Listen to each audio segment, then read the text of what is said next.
I'm following your lead. Okay.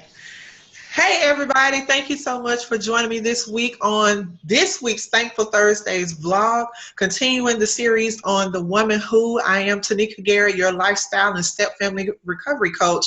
And I am joined today by Miss Donna Martin. And today we're going to be talking about the woman who is kind of stuck in the middle. She's trying to decide, should she leave her relationship or should she stay? And this is particularly for the married women. You know, sometimes we get in that place where we feel like that we're stuck emotionally, and we feel like that sometimes things are not quite going the way that we want them to. So Ms. Donna is here to help us actually to elaborate more on that. Now, some things that I want you to be able to take away from this is, if you're that woman who is trying to decide, am I going to leave this relationship? I want you to ask yourself this question. Have you given everything into the relationship and not received anything back from it? Have you exhausted all of your options? Meaning that, have you maybe even considered or gone to counseling? Is there a line of communication between you and your spouse? What about the children? You know, have you thought about every different aspect, how it's going to affect you if you're deciding that you're going to leave? Now, on the other hand, if you're the woman who is deciding that, am I going to stay? I want you to consider those same things. Is there something that you're passionate about? Are you all still communicating? You know what? As a matter of fact, do you feel at home when you're home? That's something to consider, because if you're not comfortable in your everyday environment, then that may be a sign whether you should leave or stay. So let's welcome Miss Donna Martin. Donna, thank you so much for joining me on today's vlog. I would like for you to go ahead and introduce yourself to the people, and we can go ahead and get started. Well, thank you for having me, Tanika. I am Donna Martin. I am a new first-time author, and I've written a book on the topic that we're talking about tonight, whether you should wait, stay, or go. And I've experienced both. Tanika only knows part of my story, because this is my second marriage. The first marriage, I decided to leave. I had exhausted, as I felt like I had exhausted everything. I had done everything the best that I knew how.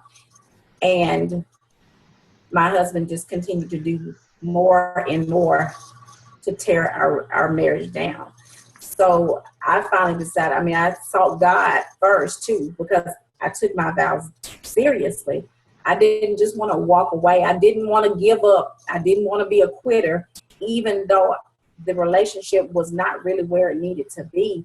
I still trusted God, to do it. But when I really realized and I prayed, I said, God, I can no longer submit to a man that's not submitted to you. Wow. Prayed, I prayed, I said, God, I'm praying, that, you have everybody that has their opinion on whether divorce is right or wrong. Mm-hmm. And I just felt like at that point I had come to a crossroads, and it was like, no matter what anybody else thought, God, I was concerned with God, what God thought. But I said, God, you know what? I can't endure this anymore. So I've got to go.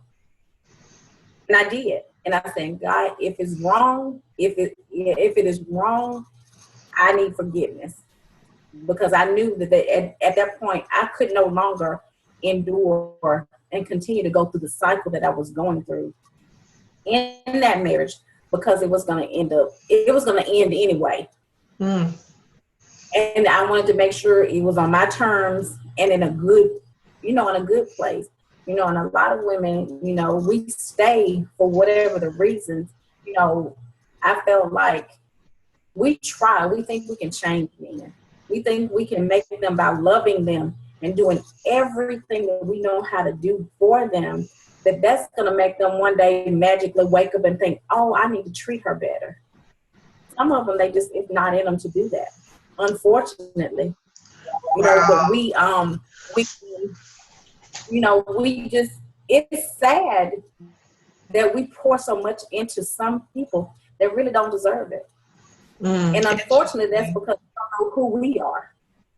You said a mouthful right there, and I want to jump in real quick when you said that we don't know who we are. And that's one of the things that why I'm doing this series, as a matter of fact, because I want us as women to begin to be able to recover from those things that we still hold on to, especially for that woman who, like you said, you knew that you had to leave because you had already exhausted all of your options and that there was nothing else left. And another thing that I want to point out too is that we have to understand that anybody that's in a relationship, married, dating, or whatever the case may be, this is for everybody. Whatever your relationship is, please know and understand that no one can complete you but God. And I think that sometimes we get that mixed up, like, oh, my husband, he completes me, or the man says, oh, this woman completes me. No, nobody can do that but God. So we have to keep that in mind, that he is first and foremost in every aspect, even in relationship. He comes first. He's the one that can fill the void, that can do whatever it is that we need to be done. So those are some excellent points on the leaving aspect. Now, Donna, if you don't mind, what about that woman that's considering staying? So how does she feel? What might be her feelings for if she decides that she wants to stay in the relationship and then she's going to try to work it out? Well, I think that, if we truly believe, we can't make our partners do right, but by seeking God, by trusting God, by believing God, and through prayer does change a lot of situations. We don't think it does, but if my point is this: if you decide to stay, you need to stand on the fact that you're going to stay no matter what. If you believe that God is going to change your marriage, then you need to allow him to change it. We have to understand that we didn't get to this place overnight, and it's not going to change overnight.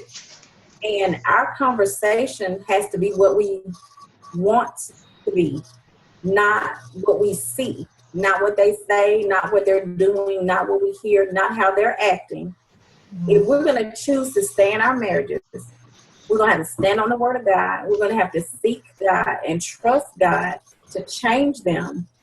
And we have to do our part too, because I don't care how bad a relationship is, it's not all one person's fault. Right. Sometimes it may be more of the other person's fault than one or the other, but it's not all the other person's fault. And sometimes I think in relationships, we tend to give the other person what we need and not necessarily what they really need, because we really don't seek them to find. We don't ask them what they really want. They don't express what they want or need from us. And all we do, we give them what we know how, what we think is right. And that really may not be their thing. So we need to, in other words, what I hear you saying is that we need to make sure that we're communicating, that we're actually telling our spouse exactly what it is that we're feeling or what it is that we expect, to happen in the relationship. Correct. Awesome. I love it. Any other? Correct. And we have to trust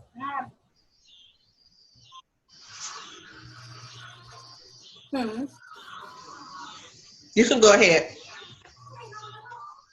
What were you saying to me?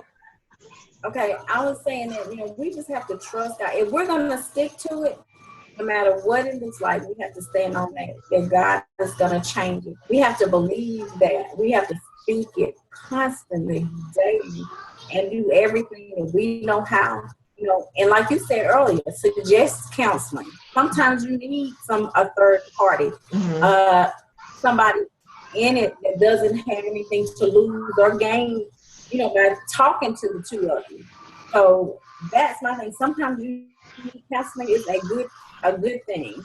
Not all men you can get to go to counseling. So that would be a good suggestion. Counseling, if you can get them to go, but we just have to stand on what God says. We have to pray diligently.